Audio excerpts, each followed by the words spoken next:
Hello students. Today we are going to discuss about 9th standard NCERT Science Chapter 6 Tissues.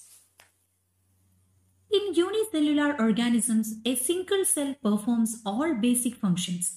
For example, in amoeba, a single cell carries out movement, intake of food and respiratory gases, respiration and excretion.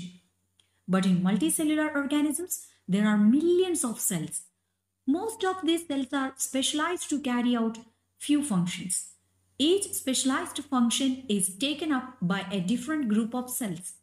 Since these cells carried out only a particular function.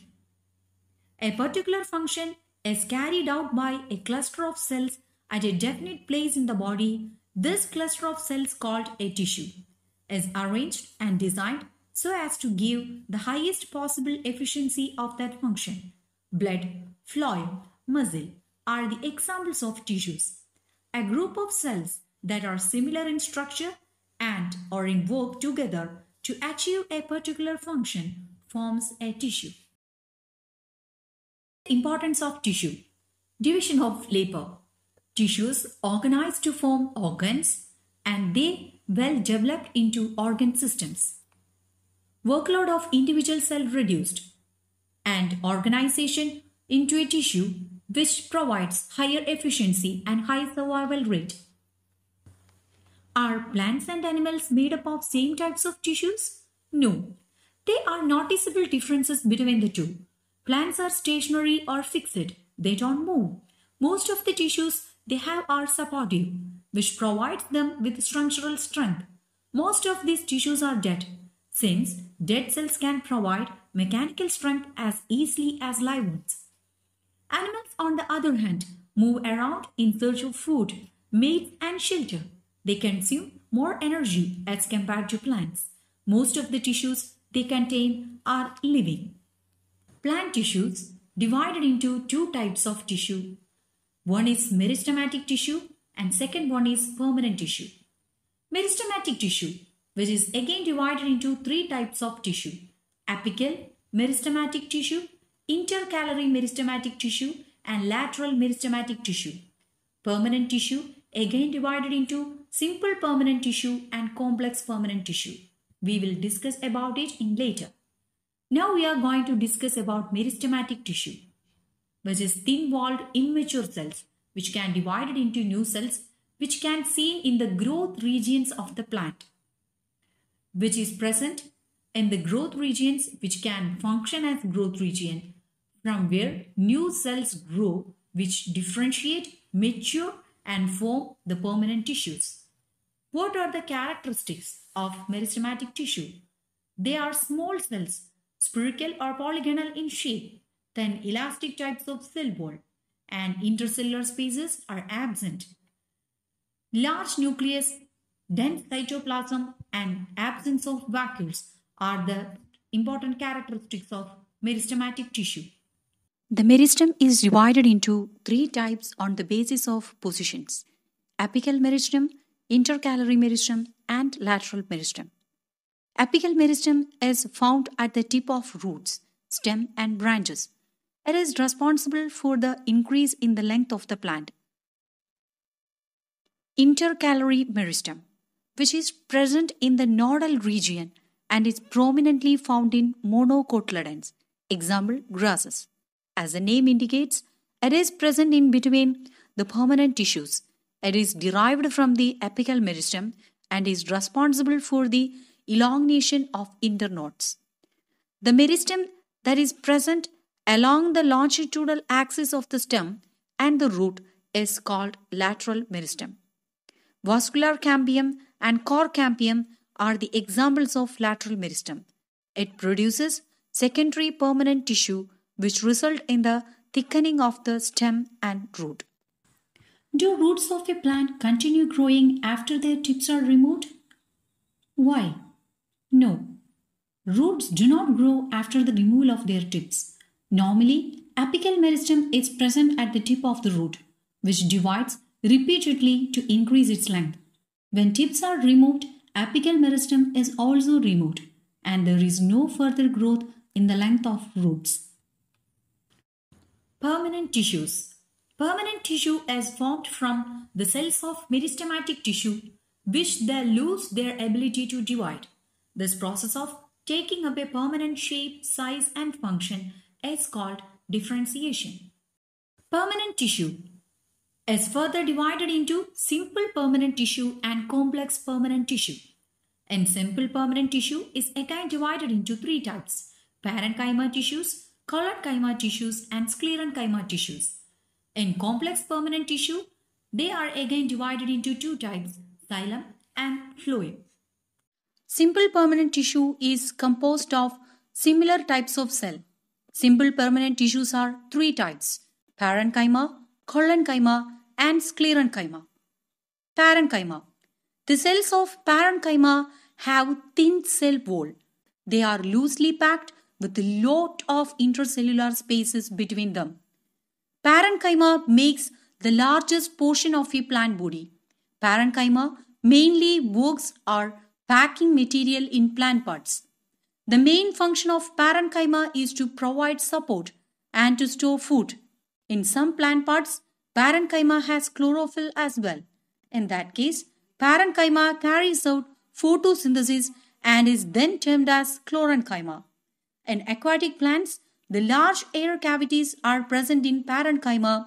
This provides buoyancy to the plant.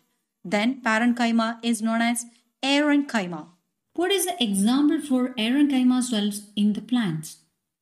Water hyacinth floats on water surface is the best example for aerenchyma cells present in them, because which encloses a lot of air and makes the plant lighter than the water, so it is able to float on the surface of water. It is a classic example for aerenchyma cells. Collenchyma. The cell wall of collenchyma is thickened at corners. Intercellular spaces are very few. Collenchyma provides some degree of structural rigidity with flexibility.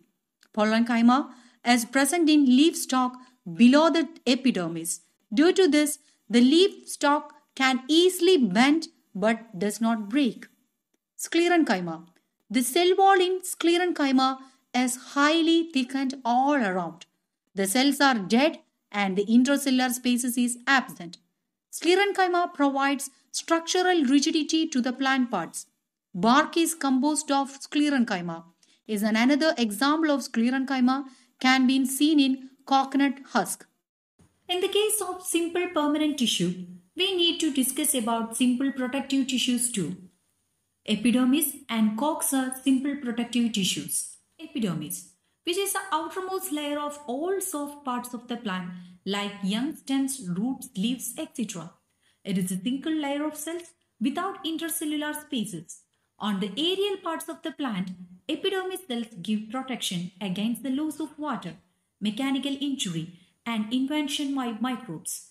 In desert plants, covered with a waxy coating of cutin to prevent the water loss. The epidermis of leaves has small pores called stomata. A stoma is composed of two guard cells which regulate the opening and closing of stoma. Stomata facilitates the exchange of gases and transpiration. What are the functions of epidermis, which act as a protective tissue and which allows the exchange of gases through stomata? Next, cock. Outermost protective tissue of all stems and roots, which is cells of cock are dead, compactly arranged, have no intercellular spaces, which impervious to water and gases due to the presence of suberin, which prevents the entry of microorganisms. What will happen? The formation of cock in older stems does not occur? Or what's the significance of cock in trees? If the formation of cock does not occur in older stem, then the outer tissue will rupture due to the increase in growth and the plant will get infected by the parasites. Complex permanent tissues. What is complex permanent tissues? It is made up of more than one types of cells to perform a common function. Yes, it is made up of more than one type of cells. Two types of complex permanent tissue is here. One is xylem and another one is phloem. Xylem, it is responsible for the transport of water and minerals from roots to the other parts of the plant. So what is the function of phloem? It transports food from leaves to other parts of the plant. Let's discuss about xylem in detail. What are the elements of xylem? Xylem is a conductive tissue. Xylem is composed of 4 different types of elements. 1. Tracheids. 2. Vessels. 3. Xylem parenchyma and xylem scleroderma or xylem fibers. The main function of xylem is to carry water and mineral salts upward from the root to the different parts of the shoots. Tracheids and vessels. It's a tubular structure which transport water and minerals vertically. And another type of element in the xylem is parenchyma.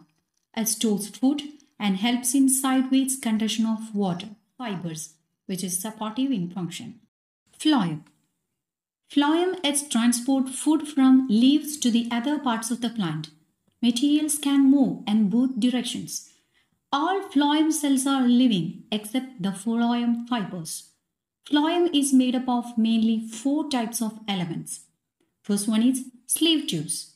These are tubular cells with perforate walls. They have thin layer of cytoplasm. Second one is companion cells. These are small, elongated cells having thin walls which are not perforated. Phloem fibers. They provide mechanical strength to the tissue. Phloem parenchyma. They help in storage and lateral conduction of water.